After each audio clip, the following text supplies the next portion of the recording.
really good to see you here today. This is a great forum for registered dietitians Yes, here at the indeed. Marple Public Library in Broomall, Pennsylvania. And you're a registered dietitian as well. I am indeed. I am indeed. Tell us your name. My name is Amy Deahl-Greenlaw, and I'm a registered dietitian with the Food Trust. Wonderful. Can you tell me more about that, your food trust, and what you do with it? Sure. The Food Trust is a nonprofit organization. Our mission is to ensure access to healthy and affordable food. And addressing that mission, we do a variety of things. Some of the things that we're most well known for is we run farmers markets in and around Philadelphia, over 25 farmers markets, bringing locally grown produce into urban areas. We also have a large program called the Supermarket Campaign, where we bring federal and state financing into urban areas, into areas that typically have less access to supermarkets. A lot of the work that I do is with our school nutrition education program, and I train our educators to go out into schools, and we teach children and families about healthy eating.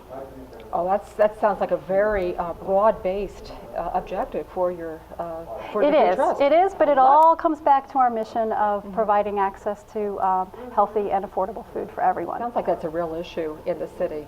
It absolutely is. It absolutely is. It's an issue for a lot of urban areas, and Philadelphia, of course, is no exception to that. And I actually brought some locally grown apples here. Oh, that's wonderful. We brought apples from Shady Brook Farm, which actually is local to this particular area of Broomall. It's a beautiful apple. Yes, and they are delicious. And we actually, one of our programs with our schools this year, we did a big apple crunch festival with some of our schools, where we brought lots of apples into classrooms, different kinds of apples, and children taste tested different kinds of apples. It was a huge success. I'll bet. Well, did the kids learn anything? You would think an apple would be very basic. Exactly, but I know? think one of the things that's very interesting is exposing children to variety. A lot of children don't really think about how many apples there are. There are lots of different kinds of apples. And we, of course, promote it as a healthy snack as well. So it was also part of our parent programming. We provided parents with apple slicers and encouraged parents to be eating apples and encouraging them to have apples in their homes as well. It sounds, like they're really working with people and sharing that good information, but in a very understandable way. And I know we were talking about we're all about. Yeah. That's what you're all about. Because your background, I know, to become a registered dietitian, there's a lot of science, a lot of biochemistry, and before that it's organic chemistry. Before that it's chemistry. Oh, and you're biology. reminding me of all those tough days in school. Yeah, and we're in there with all the med tech majors and everything, and yet we're working with food, and we end up working with people. So it sounds like it's a bit more than the rigorous training we have. Well, this is true, and really, a dietitian is all about the rigorous background information, but being able to translate it, being able to translate that information into everyday. What should I have? What should I eat? What do I need to be eating? That's what the dietitian really has to be doing, is focused on how to translate all that scientific background into something that is really usable for children and families, regardless of where they live. And I think when we speak to people, when we train people or do one-on-ones with people who have means, have money to go anywhere they want, you have that additional layer of maybe they can't just find these foods just anywhere. They can't just go someplace and get everything in one building. Not to mention the cost of it. Absolutely. So you have that additional. This is true. Absolutely, and that is our education also addresses those things. What kinds of things are available?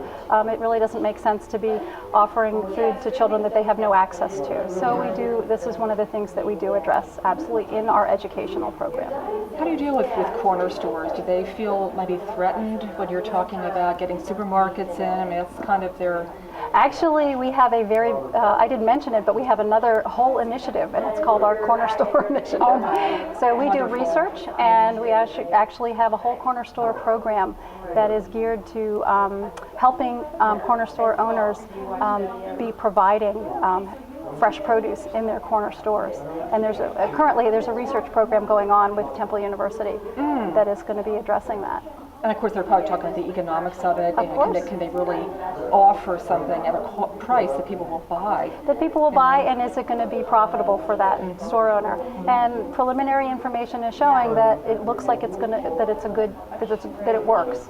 So we're very pleased. We hope more information will come as the research continues. And that's wonderful, because you know they were saying that the suburbanization of our foodways is really detrimental in many ways to the urban environment. I mean, not every urban environment can have a 6-acre store in the middle of it. So, and yet having a corner store is so nice. You know, living in the burbs myself, in a way, it's a drag because you have to drive everywhere. Right. So it's great you can find something that works in the way an urban area is set up. Right. That's And wonderful. that is a big mission of the Food Trust is bringing the good, healthy produce that is really surrounding us in the Philadelphia area and bringing it to these urban areas that really need it. Yes. Very good work. And you were saying Thank that you a lot of very your much. trainees, I'm not done, a lot of your trainees don't have your background. So that's another layer of true. your responsibility to Yes. train people that don't have that background. That is true. That is true. We do have a lot of educators who have related health field backgrounds, but not specific to nutrition. So my job is to make sure that they are really understanding accurate information and then relaying that information in an accurate way to parents, students, teachers, etc. Well, I can tell, you know, you do that quite well. Well, thank you. To meet you again someday, maybe in Philadelphia, and see what you do. I would love it. Come visit us anytime. Definitely will. Thank you, Amy, so You're much very welcome. for your time. You're very welcome. Bye-bye.